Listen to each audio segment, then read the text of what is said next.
என்ன bro, market ஃபுல்லாக இப்போ ரெட் கலரில் இருக்குது. இப்போ உங்களோட போர்ட்ஃபோலியோவும் இப்போ ரெட் கலரில் தான் இருக்குன்னு நினைக்கிறேன்.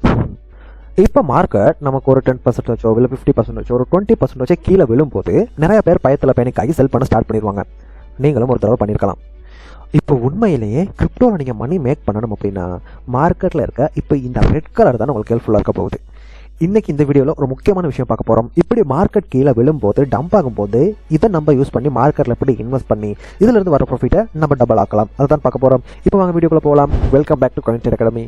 இப்போ இந்த சார்ட்டை பார்த்தீங்கன்னா இது பிட்காயினோட சார்ட். பிட்காயின் நமக்கு ஒவ்வொரு தடவைக்கும் ஒரு ஐயை கிரியேட் பண்ணிட்டு அங்கேருந்து கீழே டம்ப் ஆகும். அதாவது இந்த ரெட் கலர் பாக்ஸ்க்குள்ள நமக்கு ஃபர்ஸ்ட் ஒரு 86% டம்ப் ஆகிருக்கு, அப்புறம் ஒரு 83%, திரும்ப ஒரு 27% டம்ப் ஆகிருக்கு. இப்போ நமக்கு ரீசெண்டாக டம்ப் ஆகிட்டு இருக்கு. ரைட், இப்போ மார்க்கெட் ஏன் ஒரு இடத்துல வந்து கீழே டம்ப் ஆகணும், அதோட ப்ரைஸ் கம்மியாகணுங்கிறது உங்க எல்லாருக்கும் தெரியுமா? இதுக்கு முதல் ரீசனே மார்க்கெட்டில் ப்ராஃபிட்டை புக் பண்ணுறது. ஏன்னா மார்க்கெட்டில் இந்த பாட்டமில் பை பண்ணவங்களுக்கு எல்லாத்துக்கும் ப்ராஃபிட் வரணும் அப்படின்னா அவங்க ஏதாவது ஒரு இடத்துல ப்ராஃபிட்டை புக் பண்ணி தான் ஆகணும். அதாவது அவங்க பை பண்ணதை செல் பண்ணி தான் ஆகணும். அப்போ இங்கே பை பண்ணவங்களாம் இங்கே செல் பண்ணி அவங்க ப்ராஃபிட்டை புக் பண்ணுவாங்க. அதனால மார்க்கெட் இங்கே வந்து டம்ப் ஆகும். திரும்ப இங்கே செல் பண்ணுறதுக்கு, அதாவது இங்கே இருந்து டம்ப் ஆகிறதுக்கு காரணம் என்னன்னா இங்கே பை பண்ணவங்களோட இங்கே ப்ராஃபிட் புக்கிங். அதே மாதிரி இந்த பாட்டமில் பை பண்ணவங்க இந்த டாப்பில் செல் பண்ணியிருப்பாங்க. இந்த ப்ராஃபிட் புக்கிங்னால மார்க்கெட் கீழே டம்ப் ஆகிருக்கும். இந்த பாட்டமில் பை பண்ணவங்க இப்போ இங்கே செல் பண்ணியிருக்காங்க. இதனால மார்க்கெட் இங்கே இருந்து டம்ப் ஆகுது. ரெண்டாவது விஷயம், இங்கே நடக்கிற நியூஸ், அதாவது மார்க்கெட் நியூஸ்க்கும் ரியாக்ட் பண்ணும். ஃபெட்டோட இன்ட்ரெஸ்ட் ரேட், இப்போ இந்த இன்ட்ரெஸ்ட் ரேட் நமக்கு அதிகமாகிடுச்சுன்னா மார்க்கெட் டம்ப் ஆகும். அதே மாதிரி இந்த லிக்விடேஷன் ஒரு விஷயம் இருக்குது மார்க்கெட். அப்போ இந்த லிக்விடேஷன் ஆன் பண்ணுறதுக்காகவும் மார்க்கெட் ஒரு டாப்லேருந்து, அதாவது பாட்டமில் இருக்க லிக்விடேஷன் ஆன் பண்ணுறதுக்கு மார்க்கெட் டாப்லேருந்து கீழே விழும். ரைட், சரியா? அப்போ கிரிப்டோ மார்க்கெட்டுங்கிறது கீழே வர்றதுங்கிறது ஒரு சிம்பிளான விஷயம் தான். ரைட், அப்படி இல்லைனா மார்க்கெட்டில் ஒரு சின்ன பேனிக்காக இருக்கலாம், மார்க்கெட் டம்ப் ஆகுறது, இதெல்லாமே கிரிப்டோவில் நடப்பது தான். ஸோ எண்டில் நீங்கள் இந்த கிரிப்டோவில் சர்வை பண்ணணும் அப்படின்னா மார்க்கெட் கீழே வரும்போது உங்களுக்கு ஒரு டிஸ்கவுண்ட் ப்ரைஸில் கிடைக்குது. மார்க்கெட்டில் ஒரு சேல் போகிற மாதிரி தான். சேல் நடக்கும்போது நமக்கு அதிகமான ப்ரைஸில் இருந்தது கம்மியான ப்ரைஸில் கிடைக்கும். இப்போ எக்ஸாம்பிளுக்கு பிட்காயின் எடுத்துக்கிட்டோம் அப்படின்னா இந்த டாப்பில் பார்த்தீங்கன்னா நமக்கு கிட்டத்தட்ட $1,26,000 இருக்கும். இப்போ ஜஸ்ட் ஒரு பிட்காயினோட விலை $68,000 தான். சரியா? இதுதான் நம்ம டிஸ்கவுண்ட்னு சொல்கிறோம். ரைட், இப்போ நம்ம ஒரு எக்ஸாம்பிள் எடுத்துப்போம். நம்ம இந்த இடத்த கட் பண்ணிப்போம். ரைட், இப்போ பிட்காயின் கரண்ட்டாக நமக்கு இங்கே ஒரு $61,000 ட்ரேட் ஆகுதுன்னு வச்சுப்போம். சரியா? ரைட், இப்போ மார்க்கெட் இந்த டாப்புக்கு வரும். இப்போ இங்கே நிறைய பேர் பை பண்ண வச்சிருப்பாங்க என்ன, பிட்காயின் மேலே போகும் அப்படின்ட்டு. ஆனால் பிட்காயின் நமக்கு என்ன செஞ்சிருக்கு, மார்க்கெட் இங்கேருந்து கீழே வந்திருக்கு.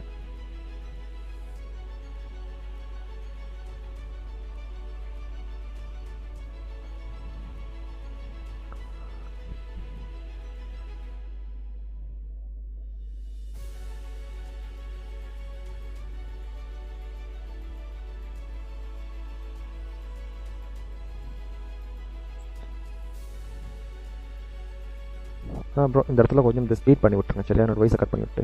ரைட் ரைட், இப்போ பார்த்தீங்கன்னா மார்க்கெட் இந்த $61,000 இருக்கும்போது நிறைய பேர் பை பண்ண வச்சிருப்பாங்க. அது ப்ரைஸ் ஹையாக இருந்திருக்கும், அதில் பை பண்ண மாட்டிருப்பாங்க. ரைட், இப்போ பிட்காயின் நமக்கு கிட்டத்தட்ட ஒரு $24,000 இருக்குன்னு வச்சுப்போம். சரியா? ரைட், வச்சுப்போம். $24,000 கிட்ட தான் இருக்குது. இப்போ நமக்கு இந்த 61,000 $24,000 வந்தது ஒரு டிஸ்கவுண்ட் ப்ரைஸ் மாதிரி. அப்போ இந்த இடத்துல பை பண்ணாதவங்க நிறைய பேர் மார்க்கெட்டுக்குள்ளே இந்த இடத்துல என்ட்ரு ஆகுவாங்க. ஏன்னா பிட்காயின்ங்கிறது ஒரு டிஸ்கவுண்ட் லெவலில் கிடைக்குது. அப்படி இருக்கும்போது இங்கே மார்க்கெட்டில் பை பண்ணுறாங்க அப்படின்னா மார்க்கெட் இங்கேருந்து மேலே போக ஸ்டார்ட் ஆகும். இப்போ நம்ம பார்க்க போகிறது என்ன அப்படின்னா, இந்த மாதிரி மார்க்கெட் டம்ப் ஆகும்போது நம்ம இந்த இடத்துல ஒரு ஸ்ட்ராட்டஜி யூஸ் பண்ணி மார்க்கெட்டில் எப்படி பை பண்ணுறது அப்படின்னு. நம்ம இந்த இடத்துல பிளைண்டாக பை பண்ண மாட்டோம். மார்க்கெட்டை இங்கே டெக்னிக்கல் வைஸ் அனலைஸ் பண்ணுவோம். மார்க்கெட்டோட ட்ரெண்ட் ஷிஃப்ட் ஆகிருச்சா, மார்க்கெட்டுக்குள்ள ஸ்மார்ட் மணி என்ட்ரு ஆகிட்டாங்களா, மணி இன்ஃப்ளோ அதிகமாக இருக்கா அப்படின்ட்டு நீங்களும் இந்த டெக்னிக்கல் வைஸ் அனலைஸ் பண்ணணும். ஃபுல்லாக கற்றுக்கணும் அப்படின்னா காயின் அகாடமி நாங்கள் உங்களுக்கு இதை டீச் பண்ணி தரோம். கீழே டிஸ்கிரிப்ஷனில் இருக்க லிங்கை கிளிக் பண்ணி நீங்கள் செக் பண்ணி பார்க்கலாம். அப்படி இல்லை ஸ்க்ரீனில் தர நம்பரை கான்டாக்ட் பண்ணிக்கோங்க. இங்கே நிறைய பேர் பை த டிப்னு சொல்லுவாங்க. ஆனால் நம்ம மார்க்கெட்டில் ஒரு பர்ஃபெக்டான சப்போர்ட்டை ஃபைன் பண்ணி தான் நம்ம அங்கே பை பண்ணுவோம். ரைட், இப்போ நம்ம இதில் யூஸ் பண்ணுற ஸ்ட்ராட்டஜி என்னன்னு பார்ப்போம். அதை தான் நம்ம டிசின்னு சொல்லுவோம், அதாவது டாலர் காஸ்ட் ஆவரேஜ். இப்போ மார்க்கெட் டம்ப் ஆகுது, உங்ககிட்ட ஒரு $100 இருக்குது. இந்த $100 வச்சு நீங்கள் மார்க்கெட்டில் பை பண்ண போறீங்கன்னு வச்சுப்போம். ரைட், இங்கே மெயின் ப்ராப்ளம் என்னன்னா மார்க்கெட் ப்ரைஸ் ஆகிறது, மார்க்கெட்டில் ஒரு பெனிக் சேல் நடக்குது, அதனால ப்ரைஸ் கம்மியாகுது. இதுக்கான சொல்யூஷன் என்னன்னா, இப்போ நீங்கள் $100 வச்சு மார்க்கெட்டில் பை பண்ண போறீங்க. ரைட், அப்படி பை பண்ணும்போது நம்ம செய்கிற ஃபர்ஸ்ட் விஷயம் இந்த $100 நம்ம ஸ்ப்ளிட் பண்ணிக்கோம், அதாவது 4. ரைட், அப்படி 4 ஸ்ப்ளிட் பண்ணும்போது நம்ம ஒரு தடவைக்கு $25 இன்வெஸ்ட்மெண்ட் பண்ண போகிறோம். இதுதான் கான்செப்ட்.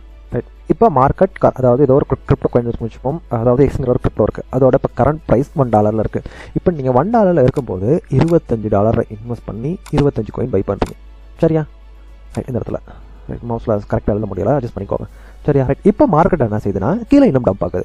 அப்படி இன்னும் டம்ப் ஆகும்போது இந்த ஒரு கோயின் ப்ரைஸ் நமக்கு $0.80 போகுது. இப்போ நீங்கள் என்ன பண்ணலாம், இன்னும் $25 எட் பண்ணலாம். ஏன்னா உங்கள்கிட்ட தான் பேலன்ஸ் இன்னும் $25 இருக்கு. ரைட், இப்போ $25 எட் பண்ணிட்டீங்க.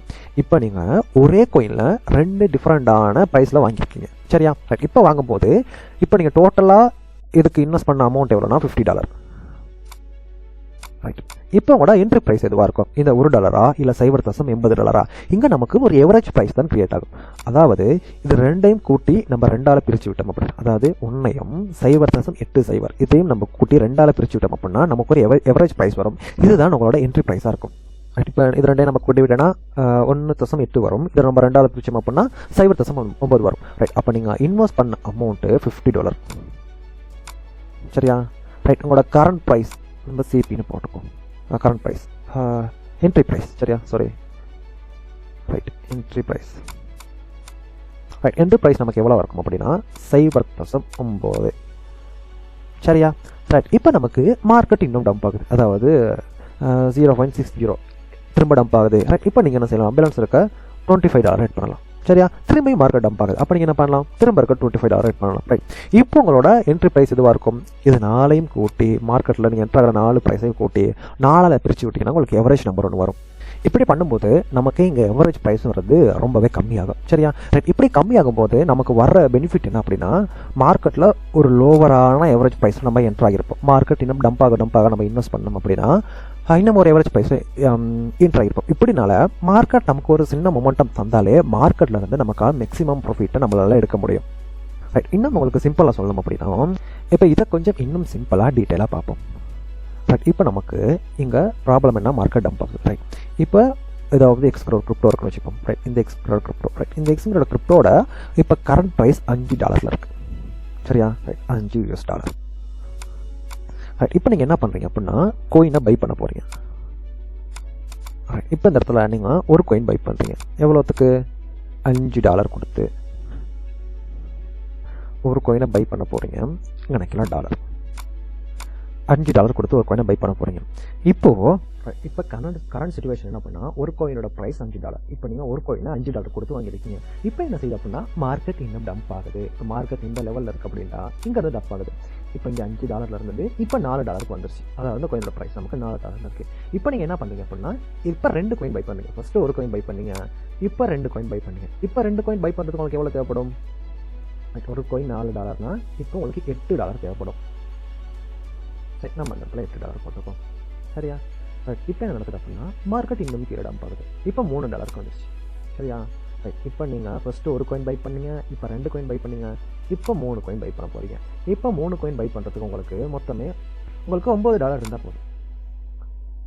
இப்போ நம்ம என்ன பண்ணுறோம் அப்படின்னா, ஒவ்வொரு தடவையும் ப்ரைஸ் கீழே வரும்போது பை பண்ணுற கோயினோட குவான்டிட்டி அதிகரிக்கும். இப்போ நீங்கள் டோட்டலாக பை பண்ண கோயின் எவ்வளோ, இந்த சைடு கோயின் இருக்குது 3 4 ரைட், டோட்டலாக 6 கோயின் பை பண்ணியிருக்கீங்க. 6 கோயின். இப்போ டோட்டலாக எவ்வளோ அமௌண்ட் இதுக்கு ஸ்பெண்ட் பண்ணியிருக்கீங்க, ரைட், டோட்டலாக நம்ம $22 ஸ்பெண்ட் பண்ணியிருக்கோம். இப்போ அந்த கோயினை பை பண்ணியிருக்கோம். ரைட், இப்போ மார்க்கெட் $3 இப்போ திரும்பவும் $5 போயிடுச்சு. ஃபஸ்ட்டு நீங்கள் எந்த இடத்துல பை பண்ணீங்களோ அதே இடத்துக்கு வந்துச்சு. அந்த $3 இருந்து $5 போயிடுச்சு. இப்போ கரண்ட்டில் மார்க்கெட்டோட கோயின் ப்ரைஸ் நமக்கு $5 தான் இருக்குது. இப்போ உங்களோட டோட்டலாக எத்தனை கோயின் இருக்குது, 6 கோயின் இருக்குது. இந்த ரைட், 6 கோயின் இருக்கா? ரைட், இப்போ ஒரு கோயினோட ப்ரைஸ் $5னா உங்கள்கிட்ட டோட்டலாக 6 கோயின் இருக்குது. இப்போ இந்த 6 கோயினோட பெறுமதி எவ்வளோ, டோட்டல் வேல்யூ எவ்வளோ இருக்கும், இது ரெண்டையும் பெருக்கி விட்டோம் அப்படின்னா நமக்கு 30ங்கிற ஆன்சர் வரும். சரியா? ரைட், இப்போ நீங்கள் டோட்டலாக எவ்வளோ இன்வெஸ்ட்மெண்ட் பண்ணியிருக்கீங்க இருக்கு, நீங்கள் இன்வெஸ்ட் பண்ணது டோட்டலாக 6 கோயினுக்கு $22. இப்போ உங்களுக்கு ப்ராஃபிட் $8. இந்த $8 உங்களோட நெட் ப்ராஃபிட்டாக இருக்கும். ரைட், இப்போ இதில் இருக்க பெனிஃபிட் என்ன அப்படின்னா, நீங்கள் ஃபஸ்ட்டு எப்போ பை பண்ணீங்களோ $5க்கு அதே இடத்துல தான் திருப்பி செல் பண்ணியிருக்கீங்க. அந்த $5 வந்து மார்க்கெட் மேலே போகலை. சரியா? இப்போ இந்த $5 வந்து இன்னும் மார்க்கெட் மேலே போனால் உங்களால் இங்கே மேக்ஸிமமான ரெக்கவரி ப்ராஃபிட்டை உங்களால் கெயின் பண்ண முடியும். இதைத்தான் நம்ம டாலர் காஸ்ட் எவரேஜ்னு சொல்லுவோம். இப்போது கிரிப்டோ வாங்குறது மணி மேக் பண்ணுறது ஈஸி தான். ஆனால் நீங்கள் மார்க்கெட்டில் அந்த ரெட் கலர் சார்ட்டை பார்த்து பயப்படாமல் இருக்கிறது தான் கஷ்டம். அப்போ இந்த மாதிரி மார்க்கெட் கிராஷ் ஆகுது அப்படின்னா உங்களோட போர்ட்ஃபோலியோவை பில்டு பண்ணுறதுக்கு கிடைச்ச ஒரு நல்ல சான்ஸாக பாருங்கள். ரைட், இப்போ நீங்கள் எந்த கோயினை டிப்பில் வாங்க போகிறீங்க இல்லைனா செல் பண்ணி எஸ்கேப் ஆக போகிறீங்களா அப்படிங்கிறதையும் உங்கள் பிளான் என்னங்கிறதையும் கீழே கமெண்ட்டில் மறக்காமல் சொல்லுங்கள். கீழே நம்மளோட ஃப்ரீ டெலிகிராம் குரூப்புக்கான லிங்க் இருக்குது, அதை கிளிக் பண்ணி ஜாயின் பண்ணிக்கோங்க. இந்த வீடியோ பிடிச்சிருந்த வீடியோ லைக் பண்ணிக்கோங்க. கண்டிப்பாக ட்ரேடிங் பண்ண ஃப்ரெண்டுக்கு ஷேர் பண்ணி விடுங்க. இந்த மாதிரி யூஸ்ஃபுல்லான வீடியோ பார்க்கணும் அப்படின்னா கோயின் ட்ரேட் அகாடமி யூடியூப் சேனலை சப்ஸ்கிரைப் பண்ணிக்கோங்க.